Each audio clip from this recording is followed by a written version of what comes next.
Well, there's news about Cardinal Bernardine, who is the cardinal in Chicago, and also with Cardinal Supich, and a horrible, horrible case about molestation. Michael Voris over at Church Militant has broke this story with the documentation. And we are 1 year anniversary of when everything started going public on Theodore ex Cardinal McCarrick. So it's surprising to see that this story, here we are 1 year later, and it just keeps getting worse. We have another cardinal implicated in yet again child abuse, ritual child abuse. So we're going to give some commentary on that topic, and then also talk about maybe the background of McCarrick, some of the things that we haven't spoken about. We never really did a follow-up on our James Grind interview, but that led me to do a lot more research and things that I put in the book Infiltration. So we'll talk about that also today. So, Tim, this is nasty, horrible stuff to read about. Yes, it is. And it's not by any stretch of the imagination a coincidence that this broke a year after the story last year. I mean, it's take that any way you like, right? That's, yeah. I'm sure there are some, once you get a story that's 363 days or 364 days after the breaking of a 2018 story, you wait a day to release it. I'm sure this is behind the excellent investigative journalism over at Church Militant, but also it's providence. There's at least two senses in which it's the human brain is wired. We've talked about this before with good Archbishop Vigano's timed releases of his statements. There's something that's hardwired into the human brain to care about feast days, anniversaries, seasons, and all that. So this is a big deal. This is a big deal. And I mean, it relates to, just to fill people in, if you've read Malachi Martin's book, Windswept House, his most famous novel, and we've done a whole show on Malachi Martin, and we grant that there's truth there and all that, but we also take a pause. We don't buy in on everything. And we've actually caught some criticism for that because we're not all in on Malachi Martin. Sorry, I don't think it's entirely trustworthy. And we go through all that in the other show. But in that book, it opens up with this just horrific rape scene of a young girl named Agnes. And Malachi Martin always claimed that was a dramatized account of something that really did happen. And over the years, the lore is it involved Cardinal Bernardine, who was then a priest. And these new documents reveal that this seemed to have happened. It's been reported to bishops, cardinals. It was reported to John Paul II, Vatican officials. There's documentation with the protocol numbers on it from Rome, acknowledging receipt. So this was not just a rumor in a Malachi Martin book we're finding out today. This was something that was reported and not directly addressed, it seems, allegedly.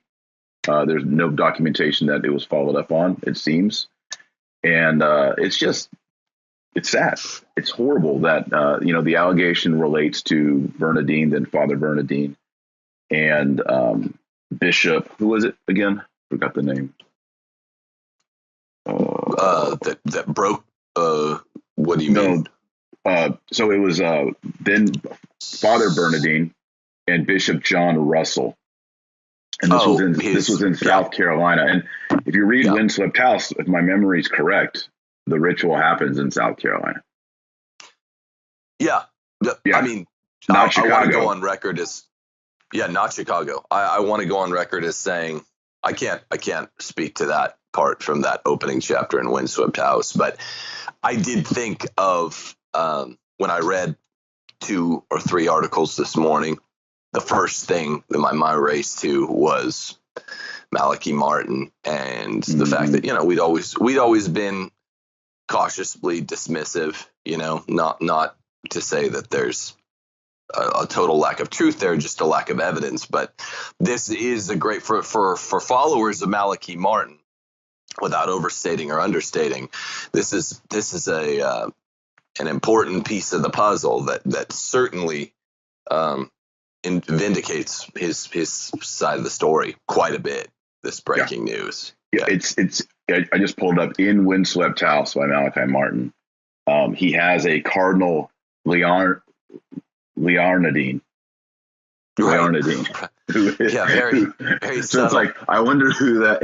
And there's a satanic sex magic ritual that happens in South Carolina in tandem with another one in Rome, in which they enthrone the fallen angel Lucifer. And it describes a sacrilege with the Eucharist and this corrupt sex magic. And so, the story is that the real Agnes, and the girl's name is Agnes in the book, but whoever the real Agnes is, and she wants, when she was trying to get attention from the cardinals and from Rome and from John Paul II, she told the story to Malachi Martin. Again, this is all legend. And then he went and dramatized it and sensationalized it in this book. And then he changed the name. So instead of Cardinal Bernardine, you got Cardinal Liarnadine. It's kind of obvious. Yeah, I'm surprised they let him get away with that. You know? I mean, yeah. So it's a really, a lot of people get Windswept House and they read the first 2 chapters and they read that and like, I'm done. I can't read this book. It's too horrible. Right. It's too horrible. So here we are 1 year after McCarrick, and this story that had kind of been a dramatized fictional account in a novel, the details are coming out. And what's frustrating about it is that it seems in these documents that now Cardinal Cupich allegedly had access to these and knew about it. And so that's a problem. Yeah, the evidence for that claim is strong, that the Cupich connection, right? This is what is being reported over at Church Militant, that Cupich really, it by all evidentiary standards, it looks like you can now say he allegedly did know about it, right? Mm-hmm. Until you litigate this thing and talk about it in 9 or 12 more months, but except. This is not, I mean, so that's the constellation of stars here is becoming clear. Maybe that's a bad analogy because constellations never come clear into view as what they're claimed to be. But I mean, the picture is certainly sharpening as a kind of indication of these infiltration type sex magic, satanic connections to pedophilia and ephebophilia in the church. I don't know how else to say it. Yeah, I mean, this happened. So this sexual assault and we're calling her Agnes. That's maybe not her real name. That's just the name that's used, right? Here's the quote. The sexual assault, and this is from Michael Voris's report today. By the way, I encourage everybody to go over and watch his video that he put up today, in which he explains how the documents came into his possession and what they say, and he gives screenshots of them. Mm-hmm. The sexual assault involved both then Father Bernardine and Bishop John J. Russell, and was part of a satanic ritual involving desecration of the Holy Eucharist. The victim was 11 years old. She was a girl, and it happened allegedly in 1957. Now, this is really important because, again, as we've both said on these videos over and over, and as I say in Infiltration, the evil, the corruption, the Satanism, the sexual perversion did not happen during or after alone in the Vatican II era. Exclusively in. It did not happen exclusively. The seeds of heresy, of apostasy, of sex magic, of Satanism in the clergy, in the seminaries and all that happened before that by decades. So we're seeing here a vindication of this thesis. 1957, we have this satanic ritual in which a girl is raped and it involves the Holy Eucharist. Yeah, which is logically and chronologically required by not only the exigencies of the Second Vatican Council and the spirit of the council, it's required by all claims of either formal or informal conspiracy. I mean, if there's a coming out, proud and gay march planned for today, whatever it is, Thursday, June 20. I don't know what day this will be airing on. Obviously, it prima facie, it evidences an existence of gayness and a decided pride in gayness beforehand. Yeah, an active gay pride before the parade. So this isn't we're not going out on any limbs in saying this. That it's not debatable. It's not arguable that if there was, let's say, predominating bad interest, ill will at the Second Vatican Council, which had already, like Skelbick said, planned to kind of use weaponized ambiguity after the council, and it was there and it was somewhat evident during the council. Well, it's just a logical necessity that we articulate the fact that it pre-existed the council. That's just a fact. Yeah. And this is, remember, this is a priest, Father Bernardine, who goes on to be a cardinal. A priest molesting a child in the 50s goes on to be a cardinal. And he's doing this crime, this satanic ritual, with a deacon, with another priest? No, with his bishop. Right. Follow the details here, guys. Right. A priest is in a satanic sexual ritual with his bishop. So we're seeing how the grooming and the recruitment process happens here. This is so important, okay? This is, people are asking, how did we get here? How do we have sexual, predator cardinals? This is how it happens. Doubtless. This is how it happens. That's a good point. I mean, when you read this story, again, everyone go to Church Militant and either listen to it or read it. Church Militant's great because they give you the transcript as the video comes up. But it's easy to get lost in the shock and the awe of what the predicate crime is, but the details matter. This is, your first impression is, oh, wow, another high ranking prelate goes down, another one or two, depending on what ends up happening with Cupich over this. Yes, and that's grabby, but you have to actually kind of slap yourself as you read the article or you hear about this stuff, because the details matter. And this stuff regarding Agnes was my second big realization. And then it brought me back to Malachi Martin, but then littler details that are quite prominent, like the one you just pointed out, the spiritual incest that's happening here. Yes. When it's priests being perhaps groomed into doing this by their bishops, cardinals, it goes straight to the top, or almost straight to the top. It's a big deal, not only in the sense that your first impression, it yields a real big shock, but your fifth and sixth impression, if you go back and you reread these articles like I was doing before this, it's like a new item of shock will dawn on you with each reread for at least the first 5. I can tell you that because I've reread it about 4 times. Yeah. And this is satanic and it's ritualistic. And it's like it's a spiritual incest. There's an initiation with the bishops and with the priest, and like a passing on with it. I want to read a transcript from our interview with James Grine.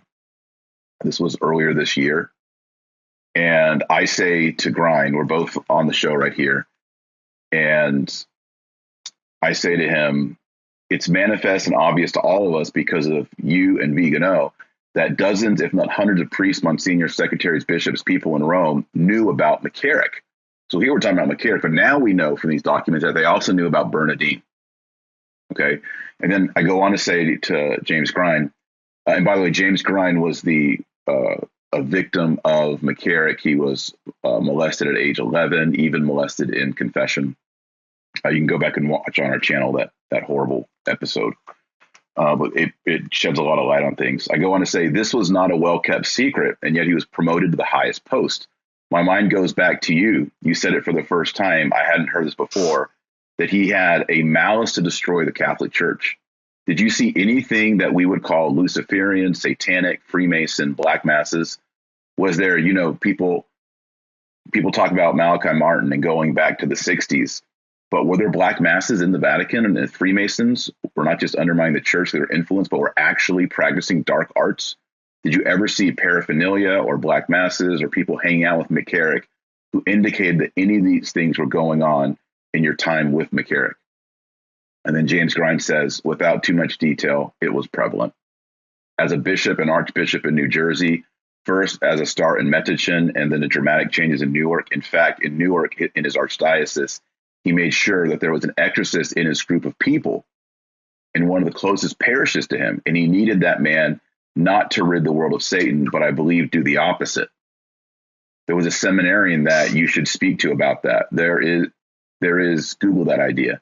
And that's how I found that guy and those thoughts back in the summertime. He and I corroborated our stories. And so I said, wait, so you're saying McCarrick, when he was the Archbishop of Newark, he befriended an exorcist to do what? Learn about the devil? And Grimes says, no, to help him bring the devil into the diocese. He was a priest.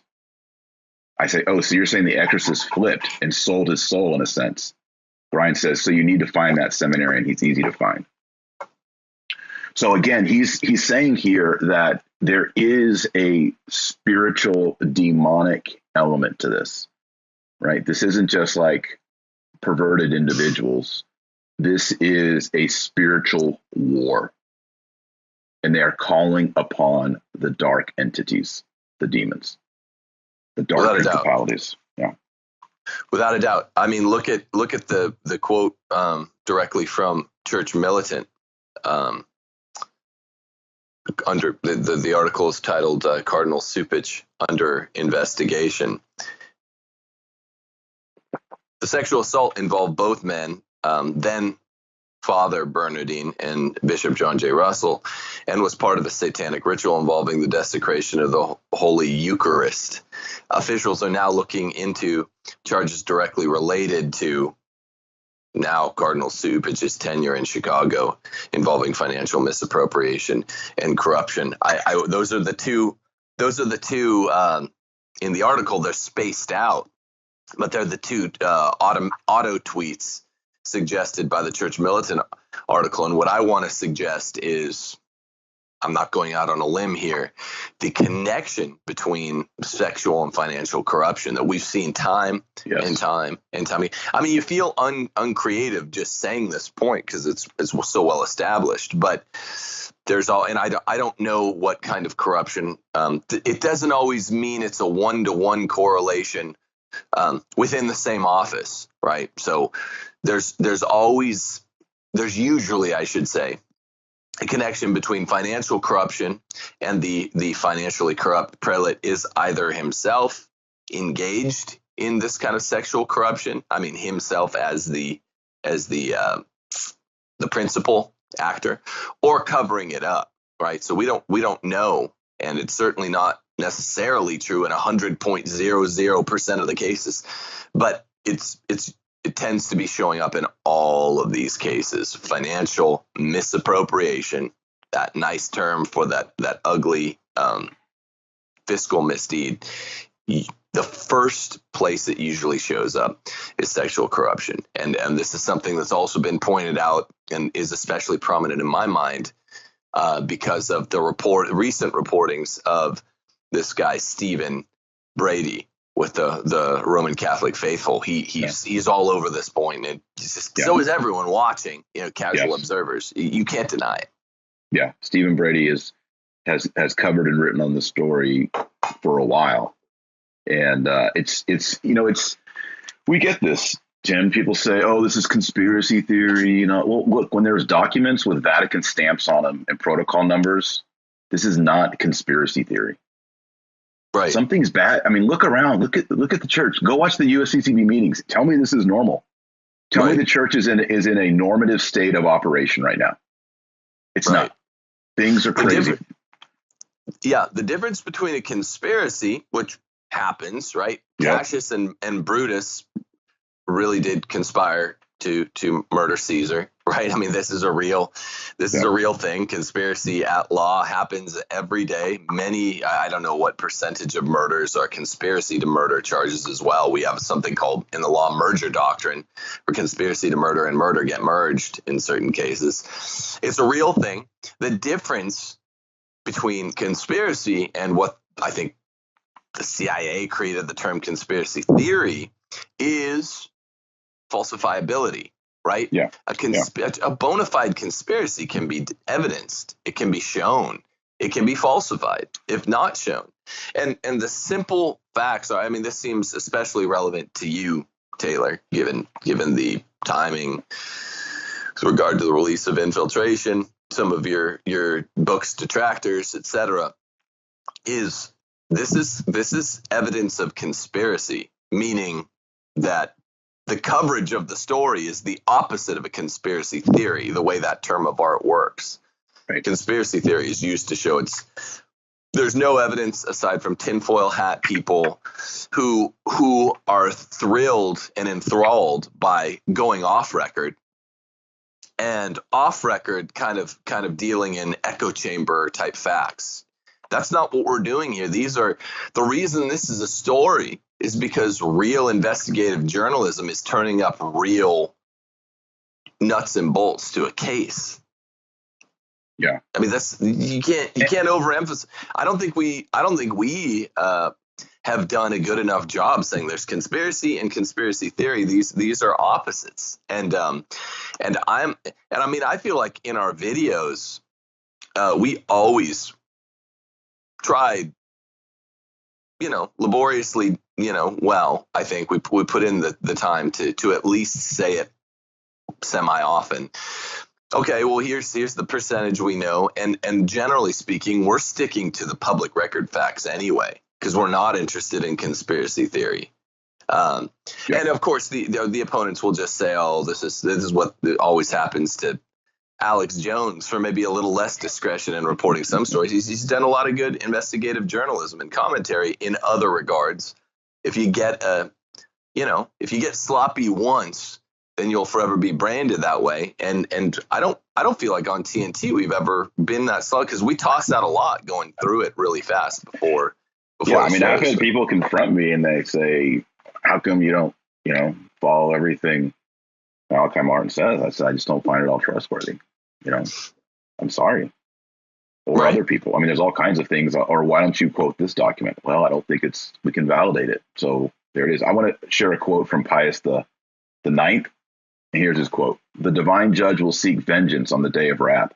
Until then, no temporal benefit for the people will result from their conspiracy, but rather new increases of misery and disaster. For man is not empowered to establish new societies and unions which are opposed to the nature of mankind.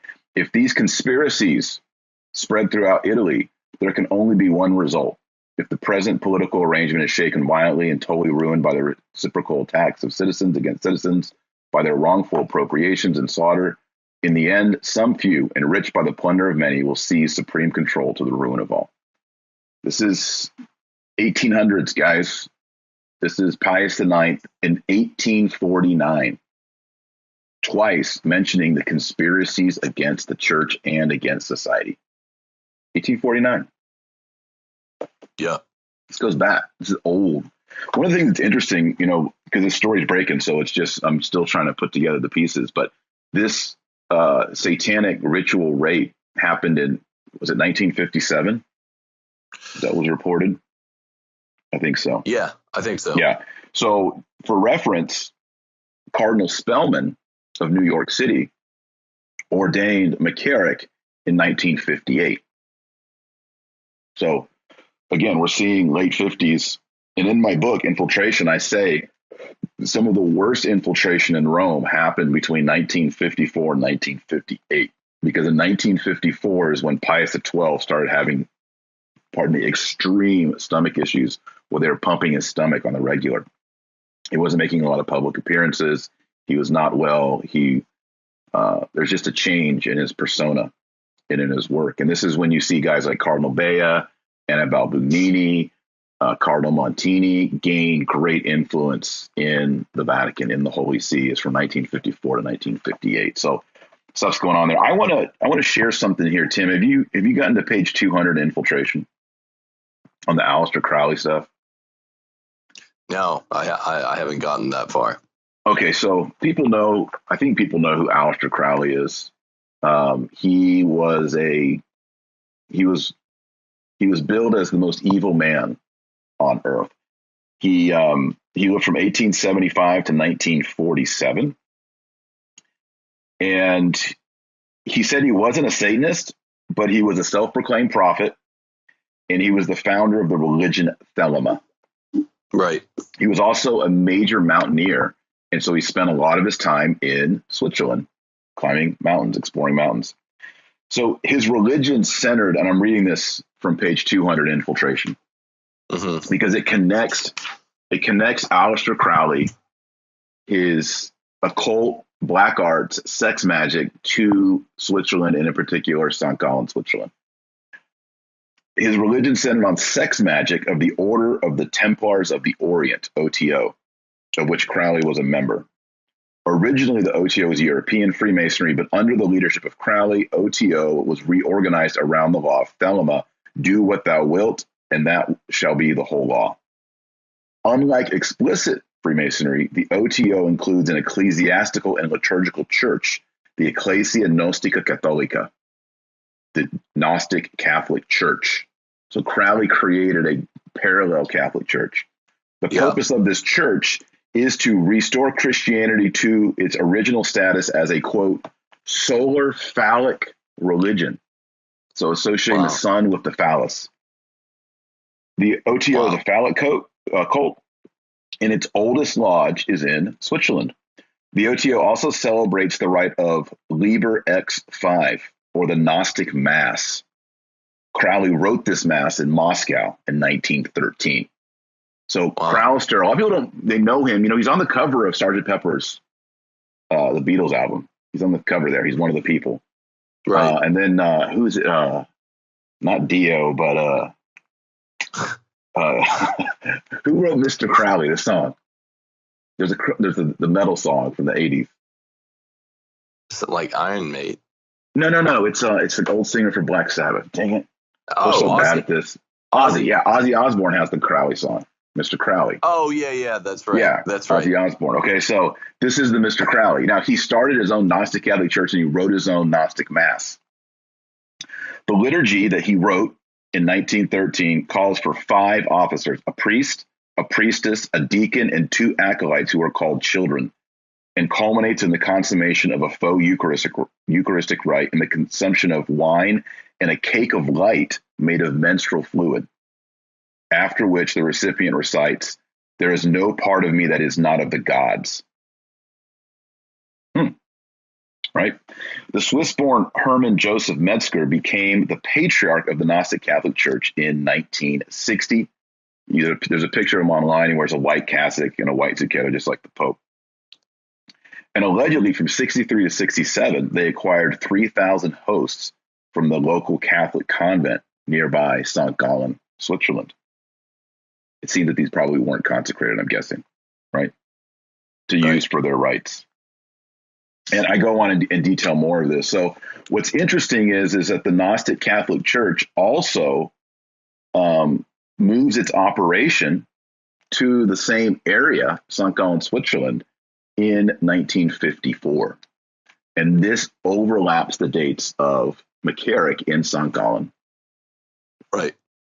As you can find on his Wikipedia page, or ask James Grind. Right.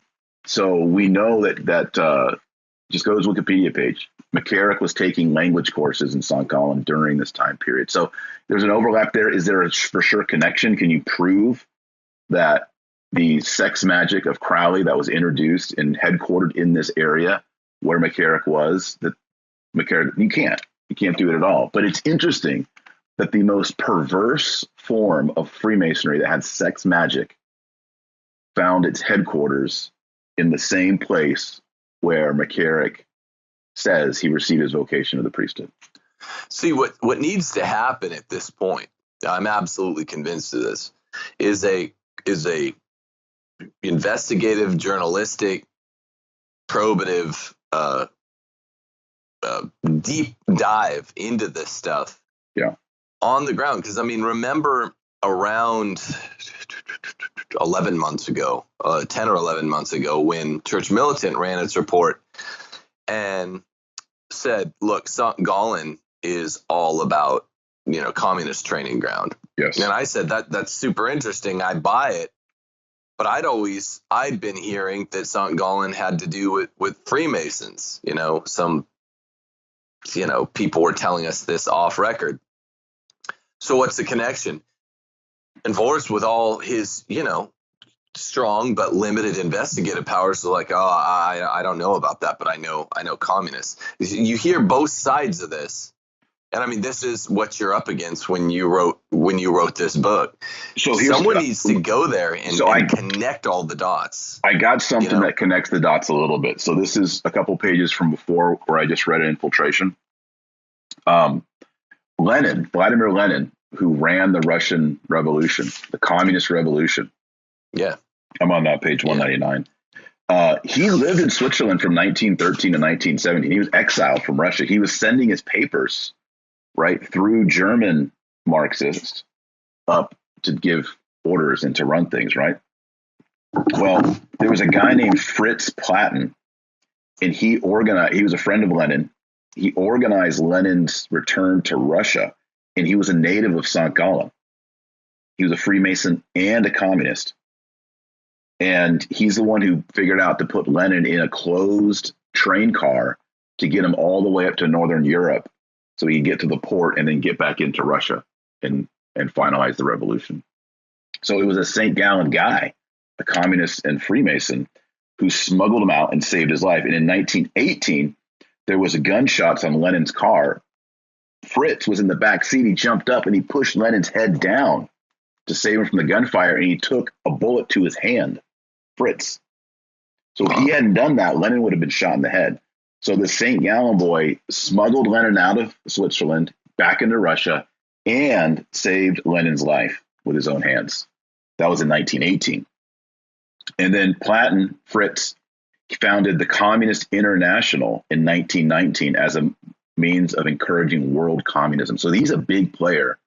If he's riding in the car with Lenin and he's founding the World Globalist Communist Organization. So that's Fritz. So he's a Freemason. So, I mean, there's some interesting things going on here with St. Gallen. I also want to add that with this sex magic that Aleister Crowley created and popularized, that they have different degrees of initiation. So, for example, the 8th degree is masturbation magic. The 9th degree is heterosexual magic. And the 11th degree is, I don't even want to say it, but it's homosexual magic. It's foul. It's disgusting. It's sodomy magic. So the higher you go in this system, which has its own Catholic Church, its own priesthood, its own Eucharist and all that, the highest levels are these levels of sodomy magic. This is sick. This is disgusting. Ritual sexual magic. So for the people out there that are still skeptical, this came up in a conversation I was having yesterday.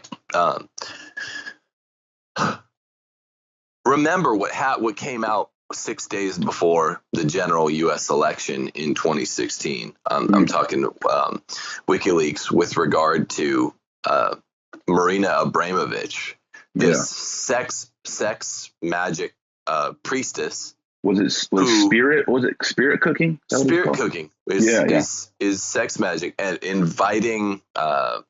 I forget whether it was an email to Tony Podesta saying bring John, or whether it was an email to John saying bring Tony, the two brothers, two of the most powerful men in the world. And you could go look online.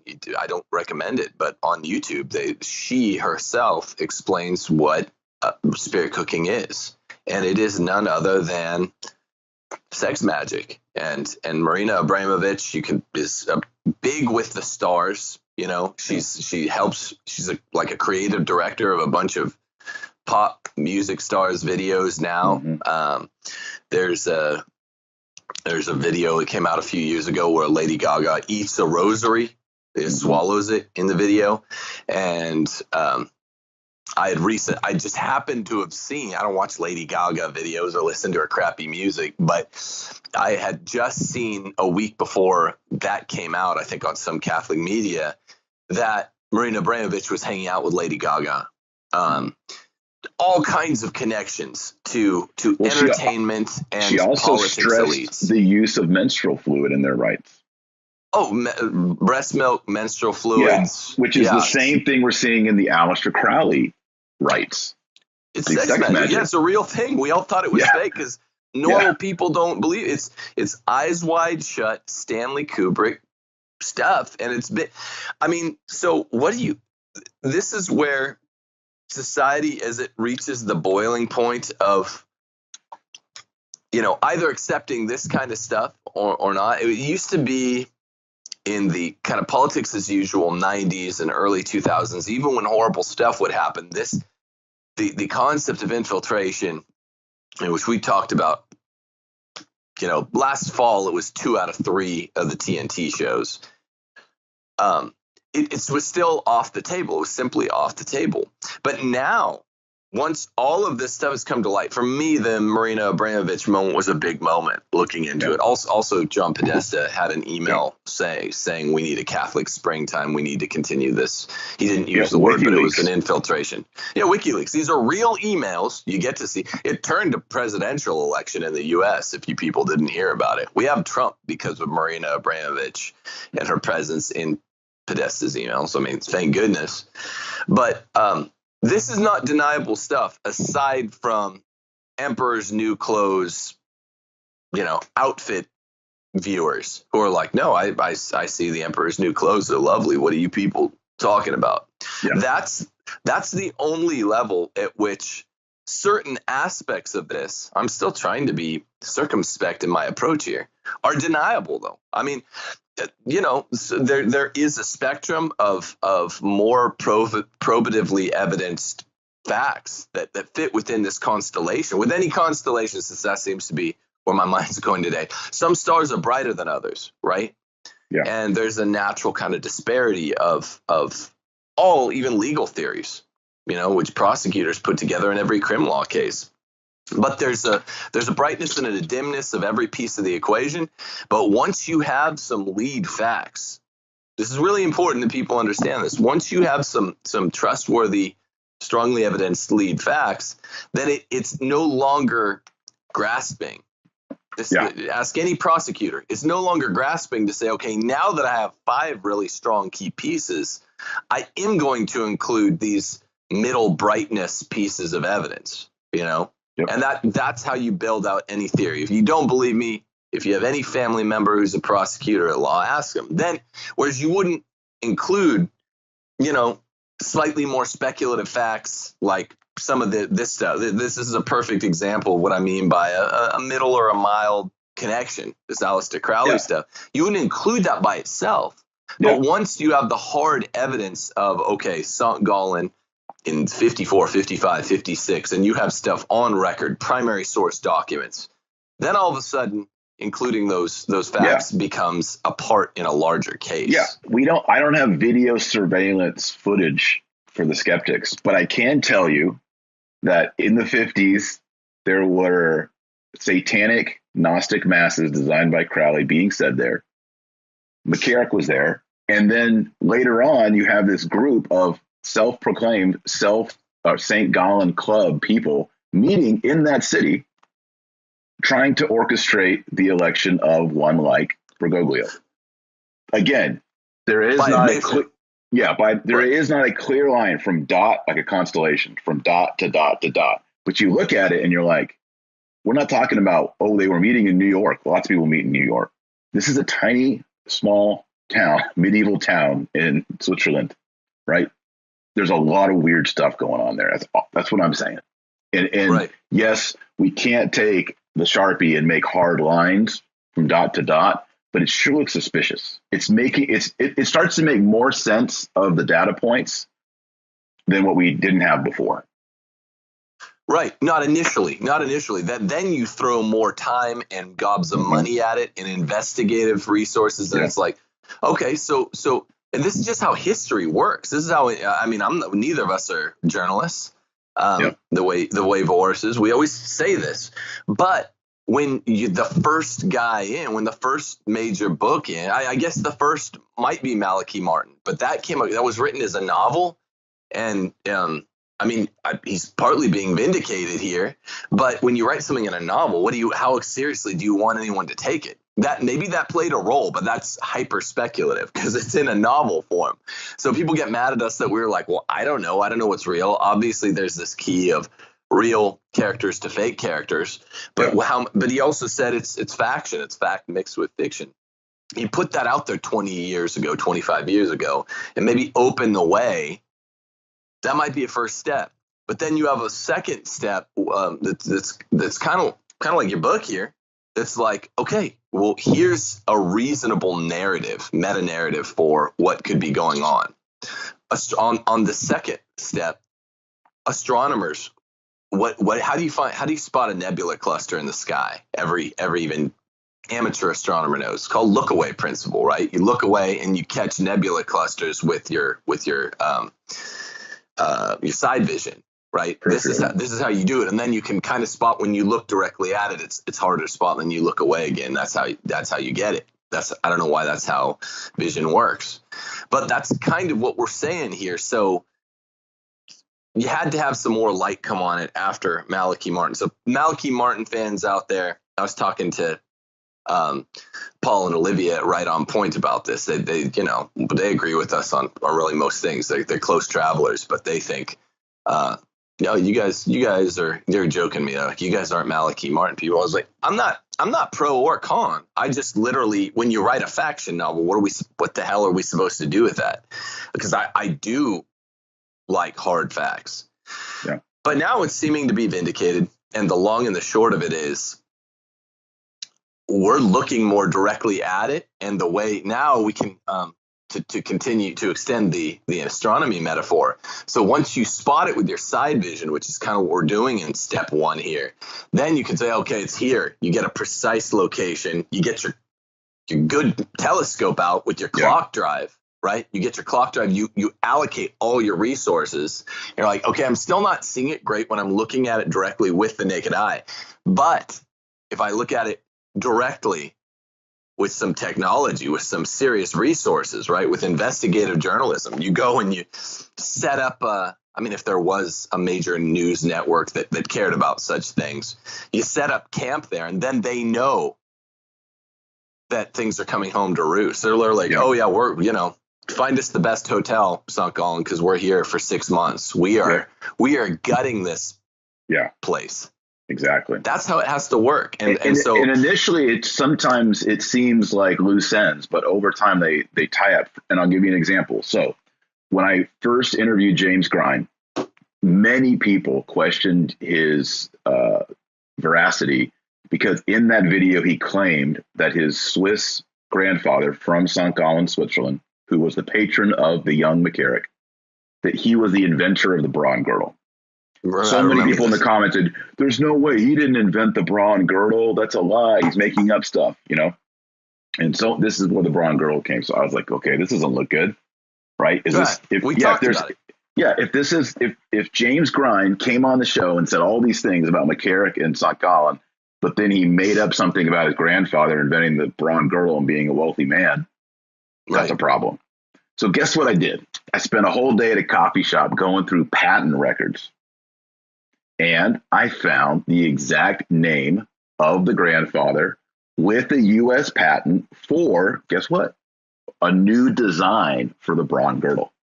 Which liars don't expect you to do, right? They just expect that you're going to do that. So you're kind of... For James Grine, it was a throwaway comment, right? But people jumped on that comment and they're like, liar, liar, liar. Well, guess what? His grandfather did make Braun girdles, and he didn't invent the Braun girdle but he invented the new means by which the Braun girdle was produced and sold here in America. Right. It's fact. That's a check, not an X. Yeah. And even when this book was coming out, right, and the editors went through and all that, I noticed that footnote was removed. And they thought it, and I asked them, it was innocent. Like, oh, we just didn't understand why a broad girl note needed to be in the book. I was like, no, it has to be there because this was one of the just lame, repeated criticisms of James Grime was on the bra and the girdle that his grandfather made. And guess what? It's legit. He did it. So those are the kind of like micro details that, you wouldn't expect a liar to research and be able to cast out there. And so, in these kind of situations, every detail, including bra and girdle or whatever, has to be fact checked, and we have to look into it, and we have to be that careful. And so, we need somebody to go to St. Gallen, Switzerland for a year and read archives and interview people and talk to people and map out the place and figure out where this monastery was and where this language school is and everything. Go and look at the school. Can I look through the files? Can I see McCarrick's student file? Can I see his grades? What languages was he all that stuff. Someone knock on doors. Yeah. Say, hey, give me the names. You got to go through town records. Who are the oldest living citizens of St. Gallen? The ones who are freaking 90 or whatever. They do the math, whatever they'd have to be. Find their addresses in the white pages. Go knock on doors. Take 1,000 interviews. This is the next step, right? But people are wanting at this point, some of them innocently, some of them in a corrupt way, are insisting on skipping steps and being like a book like Infiltration, which comes in with a plausible narrative, a very plausible, well-evidenced narrative at this middle step where it's like, shoot, man, I'm not a journalist. I have a family. I can't leave. This isn't what I do. But I'm putting in here a reasonable set of leads. Some are brighter stars than others, and I wouldn't. I'm sure you've said this many times in the last weeks. I wouldn't have written this book if it were a conspiracy theory, right? It's a plausible, well evidenced theory of conspiracy, right? With some very well evidenced facts and some that we need people to pile on. The St. Gallen stuff we're talking about right here is only 6 pages in a 300-page book, right? I mean, it's not about the book Infiltration is not necessarily about St. Gallen or about Aleister Crowley. That's just some footnotes and some interesting choice data along the way. The thesis is a historical trajectory of theological and moral infiltration of people who don't believe the Catholic faith, every jot and tittle. Those people get into the church and start leading the church. Right. Can anyone honestly look us in the face and say, no, that never happened? Everyone in the hierarchy, every single pope we've had, have all been canonized saints and just firm supernatural believers in everything in Catholic dogma. No, it's obvious that that's not the case. They try to take a middle road, don't they? And say, well, not everyone's perfect, but they accuse you of perfectionist fallacy. And they take this middle road where they say, well, there have been a few of those, but what you need to evidence, they make the standard of the burden of persuasion, the standard of proof, we call it, super high. The burden of persuasion is super high, where it's like, yeah, I know there's some non-perfect guys. I know there are even a few evil ones. But what you have to show, beyond a shadow of a doubt, even now, early in the process of this in 2019, is beyond a shadow of a doubt that this was a widespread conspiracy. Well, guess what, people? The more this thing goes on, kind of like you said with your bra and girdle research, the more granular the evidence gets. And today's, that's why we're covering today's story. Yeah. Yeah. Today is, that legend of Malachi Martin and Windswept House. There's actual Vatican documentation with stamps and signatures on it talking about it. It's not just a Malachi. It's not just like a chapter in a faction novel by Malachi Martin. Right. Remember that show Mythbusters? You know how they do a stamp for like busted or whatever the green stamp is, not busted. That's what we have here. At a certain level, people need to be operating. This is what I've said time and again about the three different burdens of persuasion in American law. The one corresponding most to the way the human mind works is preponderance of the evidence. 51% up or down, right? That's how we, the other two standards are higher and maybe need to be for their particular place within American jurisprudence. But it's a green stamp or a red stamp. Is this on the whole up or down? And it's a slam dunk when you talk about the kind of vindication that we're seeing here today, the kinds of, even we were getting, oh, you're not being charitable to Supich. I'm even remembering some of those right now back in the fall. And it's like, look, where there's smoke, there's fire.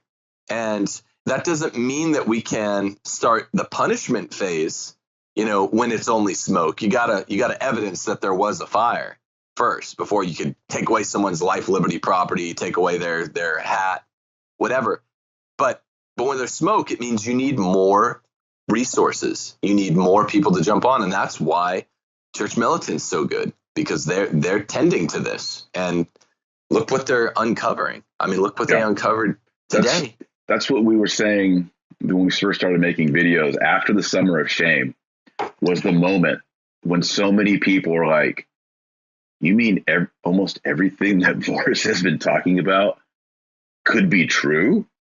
That was a moment where we're like, wait, there's these pipelines of sex trafficking that goes through seminaries. And I mean, we also need to remember that Cardinal Bernardin was accused of sexual assault in 1993 by a man who died of AIDS. Again, it's just an accusation, right? But it's, now with these new documents that are coming out with Vatican protocols on them. Also, Bernardin, how did he become cardinal? John Paul II. John Paul II made this guy cardinal, just like McCarrick, just like a lot of these rotten apples. Mahoney, right? It's also interesting that Grimes said that McCarrick and Bernardin were best buddies. Often would go to Chicago to visit with Bernardin. Yeah, as part of this network. I remember that. Yeah. So Chicago was the real dark spot. Yeah, Chicago. I think New York, Chicago, and LA all had their dark clergy.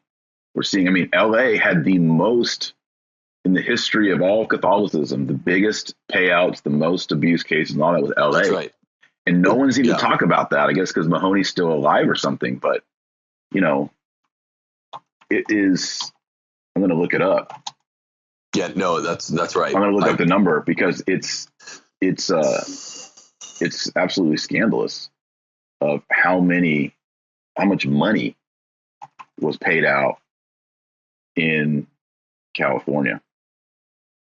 And you can go online, you can find the different, here it is, cases in the US. So, Angeles, pardon me. Here we go. 6 in 2007, from the tenure of Mahoney, 600 million to 500 victims. Wow. The previous year, they did 60 million to settle 45 lawsuits. That's over $700 million in 2 years with over 500 victims, alleged victims. And the size of the average individual payout matters too, because we would say that this corresponds to the veracity of the claims, right? So if they're averaging about over 1 million per with that first payout, that's over 1 million per alleged victim. That means that these guys are all good. That means that on the average, those claims are true, right? I mean, any payout doesn't necessarily, people have to be careful. Any payout at law doesn't mean guilt, because a lot of times people are like, okay, here's the top line, here's the bottom line. Let me see how I can, cheapen my bottom line money. And just pay out because here are my attorney's fees and here's the opportunity cost my business will go through if I go through an 18-month trial. But But yes, with 1 million average, 1 million plus average payout to the alleged victims, that means that a lot of those are true. That's just what that means. That's a lot of They don't money, do too. that otherwise. That's a lot of money. I mean, that's a big average kind of. We're getting up class. to $1 billion in one diocese, LA. Imagine that. I mean, just to give people, so it's over 700 million payouts in LA under Mahoney. But just the number 2 payout, I'm looking at the graph here, is the Diocese of San Diego with 198 million payout to 144 recipients. So that's over $1 million average per recipient there. So 700 something million. And then number 2 is San Diego with 198 million, which is a lot lower by a long shot. Granted, LA's big, but we're talking about a major sexual scandal and crisis that happened in LA, and no one's talking about that. I mean, it's New York, Chicago, LA, right across the country. Yeah. The seminary, assuming most of those guys, I don't know where they'd go. Yeah, because I'm kind of in between Southern California and Central California. So most of our priests go through St. John's in Camarillo. But there's probably a mix of LA and San Diego priests. I don't know if you know it, but LA and San Diego are, 100 miles apart. Yeah. So this is close. These, right. Not twin cities, but they're almost like twin cities. Mm-hmm. So I didn't know that about San Diego. I did about LA. Yeah. That's a lot of corruption. What I think Grind told us, if I'm remembering correctly, is that Chicago was maybe not the payout capital, but the real maybe center of the demonic sex stuff. For whatever reason, this is the epicenter. There's also connection there. Your book talks about it a little bit between Alinsky's work in the upper Midwest, right? Alinsky's work with Chicago, a guy named Egan, who I think became one of Notre Dame's presidents, Father Egan. Yeah, Chicago and all around Chicago, big city, all those big cities in the Midwest around Chicago, they all, it just all points to Bernardine, this Bernardine centerpiece. Bernardine was the lodestar that all these American prelates seem to track. That's right. And again, it raises the question for all of us. Any good-natured practicing Catholic wants to know, how is it that McCarrick and Bernardine got to the top spots? Right. That's not an accident. Right. The machinery to elevate priest to bishop, and then in particular to elevate bishops to cardinal. There's a whole congregation in Rome for bishops, right? And then the vetting for the cardinals is another whole thing, and it's a committee work. It's not just the Pope, looks through his Rolodex and like, he'd be good in a red hat. He'd be good in a red hat. Doesn't exactly work that way. So how is it that these men? Bernardine is known for his interfaith work. He's known for the seamless garment, in which he says, you can't just be against abortion. You got to be against death penalty. You got to be for government housing. You got to be for immigration, or you're not pro-life. Right. That's the Bernardine thesis. Right. We get that thanks to him. And just, he's a major ecumeniac. He loves ecumenism. He loves the interfaith dialogues. He was well known for that. If you read his legacy page, that's what it talks about, So it's sort of the things that we talked about previously in the last show about the Amazonian religion of, all religions have these placeholders that, according to Rahner and Balthazar and others, they have these signifying placeholders in which the presence of Christ is available to the non-Christian. That's all going on here too. This is from October 20. Wow. This article by John Zmirak on the stream is from October 26, 2016. That's 1 week before the WikiLeaks, the key WikiLeaks dump came out. There's a civil war raging within Christian churches, which outside forces are ready and eager to exploit. Last month, The stream highlighted an open letter from evangelical Christian leaders that warned of pro-choice, anti-marriage billionaire globalist George Soros, his attempts to co-opt and corrupt Christian churches in the service of leftist causes. This month, we learned how Hillary Clinton's campaign is involved in supporting sock puppet pro-choice Catholic front groups to undermine the Middle Ages dictatorship. That's a direct quote of the Catholic bishops. This week, I warned at Catholic Vote of a new scheme to recruit disgruntled Catholic millennials for globalism and socialism. This war is nothing new, and I'm always talking about where Zmirak's going here. Wolf in Sheep's Clothing is a chilling new documentary aimed at faithful Catholics, now available in streaming format. The film shows how this effort to corrupt Christian churches goes back decades to the organizing work of Machiavellian leftist Saul Alinsky. You remember him, don't you? Alinsky was the subject of Hillary Clinton's college thesis, mentored her by mail. Ben Carson mentioned him. It goes on to talk about Phyllis Schlafly and George Neumeier. And the connection, there's all kinds of connections because where Alinsky worked to Bernardine. And again, I can't say it enough. Everyone needs to go watch this EWTN documentary. It's EWTN, Wolf in Sheep's Clothes. Go watch it. All of these connections are half the time they're growing more of a web in my mind as we're shooting the shows. Just Chicago, I can't get over Chicago really seems to be the place for the pedo satanic stuff. I'm just reacting to news. And the really scary part is, Alinsky is open. I mean, he dedicates the book to Lucifer, the first rebel. He writes Rules for Radicals. He's openly infiltrating Catholic and Protestant churches in the Chicago metro area. He's also meeting with Cardinal Montini. It's in the book. He meets 3 times with the future Paul VI. When Pius XII dies, after he's met with Montini 3 times, and someone says, who will be the next pope? He says, I don't know. But if it's Montini, the drinks are on me for a long time. Now, Roncalli was elected as John the 23rd. But after Roncalli died, Montini was elected, Paul VI.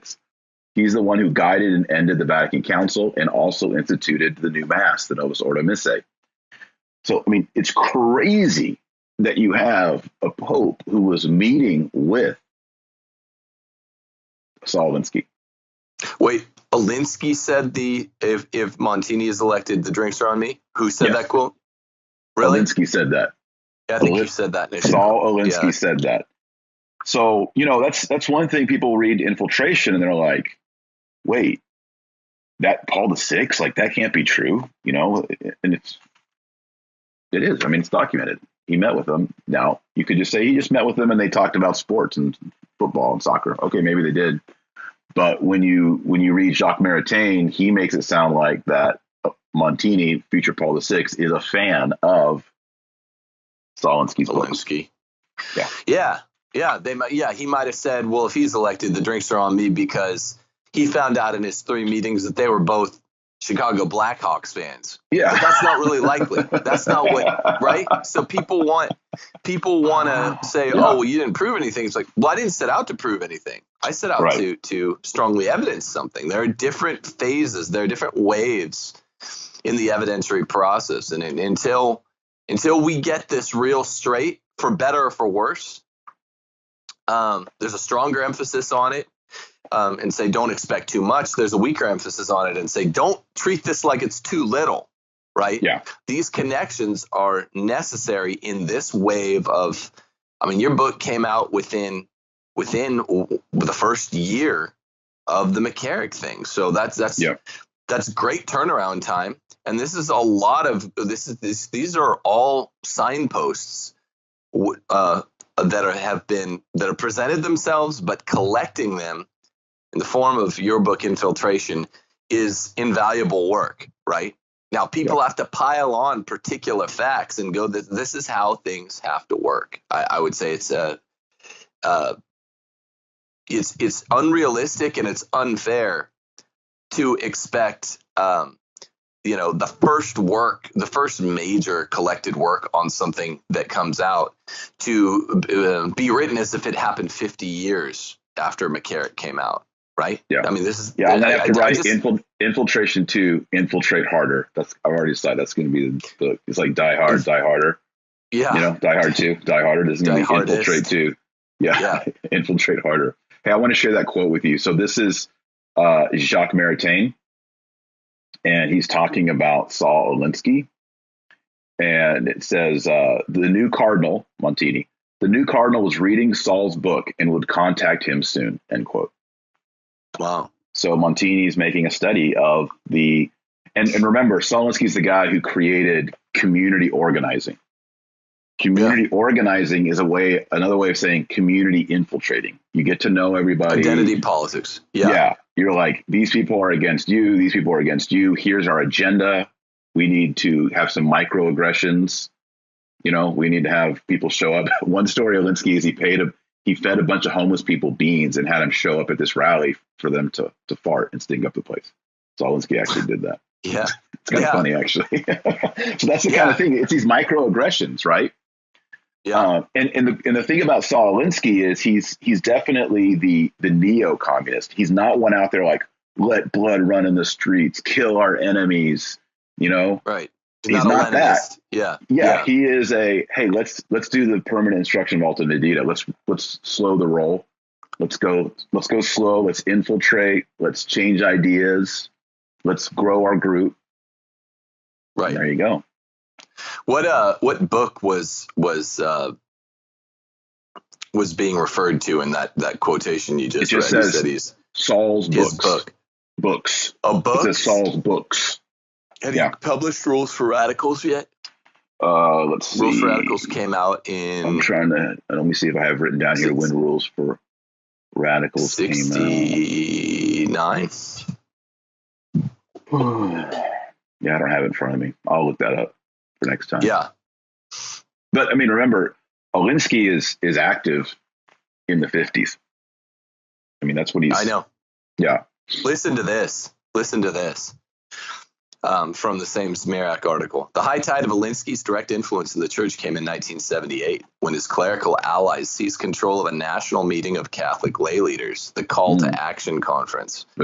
Using Alinskyite tactics to make sure that leftist dissenters from key Catholic doctrines were appointed to key positions, these radicals tried to transform the Call to Action into a kind of American Catholic parliament. Pretending to speak on behalf of all American Catholics, they demanded that the church change its age-old teachings on contraception, ordain women priests, and embrace, quote, gay liberation. So, I mean, this is 2016 when year? these things... What year was that? It's 1978. Yeah, 78. At the Call to Action. Over 40 years ago. Right. Right. Yeah. So... Yeah, I mean, this is a long arc, and I really think that that's the contribution of infiltration. It's not a light switch. It's not like, Pope Benedict resigned and then someone hit the light switch and things got bad. It's not like it was just Vatican II and things got bad. It's something that has been brewing on purpose, fermenting for a long time. Certainly. Yeah. And again, that's... Chicago seems to be the epicenter. That's why we're going off in all these Alinskyite directions. Jacques Maritain, all of the connections in the American church seem to come from Chicago. So when a story like today's story on Church Militant breaks regarding Cupich's potential cover up for, this forerunner in Bernardine, you should think when you hear Chicago, your antennae should go up. Chicago in the 60s, 70s, 80s, and 90s in particular, for those 4 decades, your antennae should go up. And even the 2000s under the watch of Cupich. But we've talked before about how he's kind of careful. He's he's the neo Marxist infiltrator in the church, because he's even more careful than the Alinskyite, era guys. Yeah, he's not going to write Bernardine. a book called Rules for Radicals. Even that's flying your flag. Right. Yeah. All right. Well, we should wrap up here. I want to share this final quote from Alinsky. This is an interview with him before his death in Playboy magazine. Saul Alinsky. He says, if there's an afterlife, I have anything to say about it, I will unreservedly choose to go to hell. Playboy magazine interviewer says, why? Alinsky says, hell would be heaven for me. All my life, I have been with the have-nots. Over here, if you're a have-not, you're short on dough. If you're a have-not in hell, you're short on virtue. Once I get into hell, I will start organizing the have-nots over there. Playboy magazine. People. Why them? Alinsky says, they're my kind of people. Yeah, yeah. So this is people say, who would choose to go to hell? Who would choose to go to hell? A guy like Saul Alinsky openly, just before his death, in an interview with Playboy magazine, said, I would want to go to hell. Right. So that's pretty scary. It's really scary. Yeah.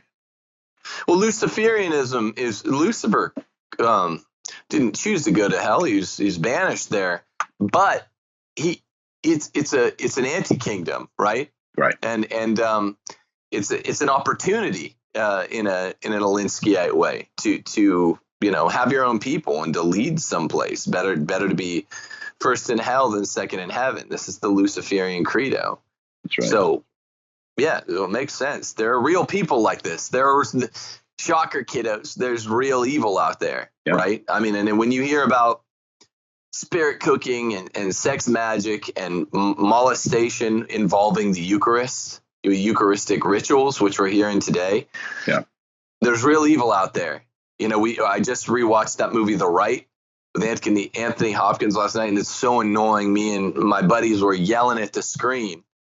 We're yelling at it because the main character is this agnostic priest who's being brought in to see exorcisms, and he keeps thinking, psychology. I need a psychological explanation. He's seen like tons of stuff. He's not believing his own lying eyes. He's seen more stuff than you or I have seen and still not believing. And this is the kind of idiotic bourgeois 2019 middle class attitude about matters spiritual and religious. Like, they're seeing good evidence. I mean, this guy had more evidence to believe than we did. And of course, it's a fiction film, but it's very typical of, I think, IQ 100 sort of mediocre intellects. They've been so trained to say, I want more evidence, that you're producing good evidence in front of them. And they're just trained to say, I want more. Yeah. They don't even know how to critically. And what's the counter response? Well, here's what you hear. Well, these were priests. They just didn't receive a good seminary training. That's how the church got to where we are right now. Right. Bad training in seminary. That's it. The priests weren't taught how to pray the rosary and read Thomas Aquinas. I mean, that's a problem. Agreed. But that doesn't account for all the horrors we're seeing right now in the church. Dogmatic and moral. Right.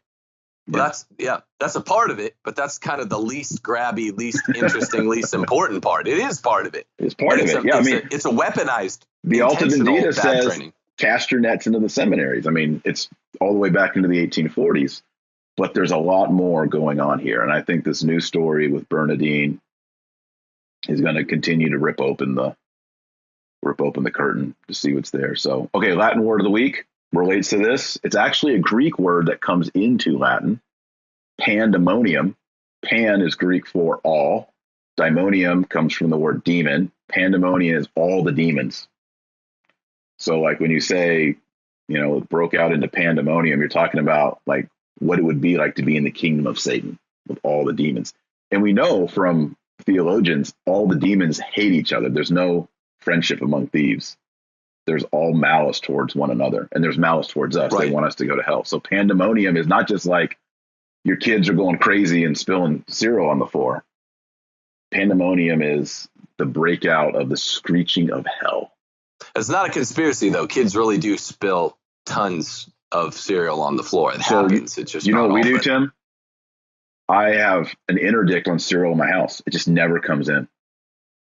Really? Oh, I couldn't do that. We have no cereal because with the 8 children, it's like a confetti parade of cereal on the ground. It's a lot. And we sweep a lot. No, I'm convinced no child under the age of 14 can carry a bowl of cereal with milk in it without spilling it on the floor. And I would actually No, it's pay for tests to prove that. no, Even a I know that. 14-year-old can't carry the bowl from the kitchen counter to the table without spilling the milk in the cereal on the floor. That's a fact. That's It's just a a fact. scientific fact. So for But I those couldn't do reasons, without- it's kind of like Yeah. in Singapore, they banned gum because they don't want gum on the sidewalks. Like, Yeah. so there's no gum. That's how I am in my house. No cereal because I'm just tired of the cereal. And my wife, like in the last couple of years, bought some cereal, and then there was it was dumped out entirely on the ground. And she was like cleaning it up, and I was like, "This is why we have no cereal." She's like, "You're right. I'm never going to get cereal again." I can do it, Cereal's man. I'm Jerry Seinfeld. I eat cereal like 3 times. I eat cereal before bed.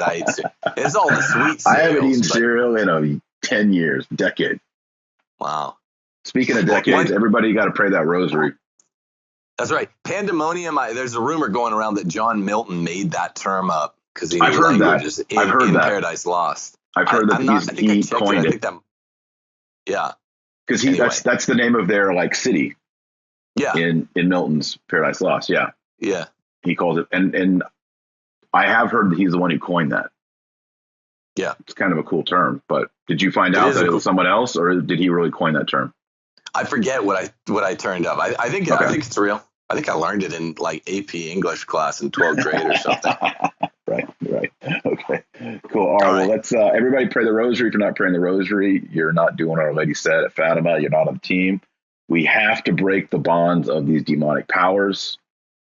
They're real. These are real demonic bonds. We aren't strong enough or smart enough to do them as Catholics, but Jesus, and through his grace, the saints, and especially Our Lady, do have this power to crush the head of the wicked demons. So that's why we turn to her and we ask for her to look to her son and for these evil spiritual bonds to be broken. So we'll say a prayer.